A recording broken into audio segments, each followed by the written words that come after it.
Donc là, c'était une question à choix multiple. Il y avait 5 nombres dont on vous demandait de détailler un peu à quoi ils étaient égaux.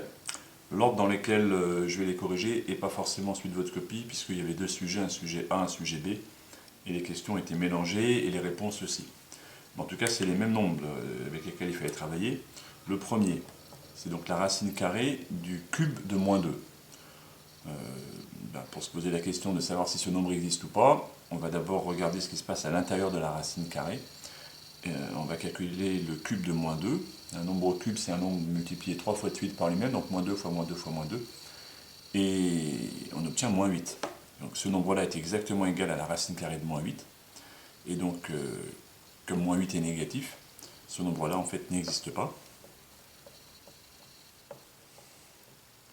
Parce que le cube de racine carrée de moins 2 est un nombre négatif et on n'a pas le droit de calculer une racine carrée d'un nombre négatif, ça n'aurait pas de sens.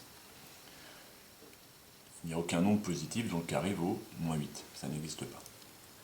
Le deuxième calcul qu'on me demande d'effectuer, c'est le carré de 2 racines carrées de 3.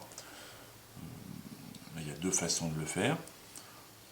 Peut-être pour les élèves les plus en difficulté, un nombre au carré, c'est un nombre multiplié par lui-même, ce qui revient à faire donc 2 racines carrées de 3 multiplié par 2 racines carrées de 3. Un nombre au carré, c'est un nombre multiplié par lui-même. Il n'y a que des multipliés, puisqu'entre le 2 et la racine carrée de 3, c'est une multiplication, ici aussi c'est une multiplication. Du coup, il n'y a que des multiplications, et ça revient, on peut les opérer dans l'ordre qu'on souhaite. On peut faire d'abord le 2 fois 2, et racine carrée de 3 fois racine carrée de 3. 2 fois 2, ça fait 4. Et racine carrée de 3 fois racine carrée de 3, ça fait 3. Et donc, au total, ce nombre-là est égal à 12. Donc, vous vérifiez dans votre QCM à vous à quelle réponse cela correspond. Le troisième calcul qu'on me demande d'effectuer, c'est donc la racine carrée du carré de l'opposé de 2. C'est à peu près la même question que la toute première. La question à se poser, c'est le nombre qui est sous la racine carrée est-il positif ou non? Je vais donc calculer le carré de moins 2, ce qui fait 4. Donc en fait, ce nombre-là est exactement égal à la racine carrée de 4. Et la racine carrée de 4, ça ne nous pose pas de problème, c'est 2. Donc ce nombre-là existe bien, il n'y a pas de problème. La question suivante, le carré de la racine carrée de moins 2. Là, il y a un problème, puisque le nombre qui est sous la racine carrée, là, ce nombre-là est négatif. Donc, ce nombre-là, racine carrée de moins 2, n'existe pas. Et le carré d'un nombre qui n'existe pas, de toute façon, ça n'a pas de sens. Donc, ce nombre-là, il n'existe pas, puisque le nombre qui est sous le signe radical est négatif. Enfin, le dernier calcul, c'est même pas un calcul, c'est un nombre, le nombre racine carrée de 2. On me donnait plusieurs possibilités. Est-il égal à 2?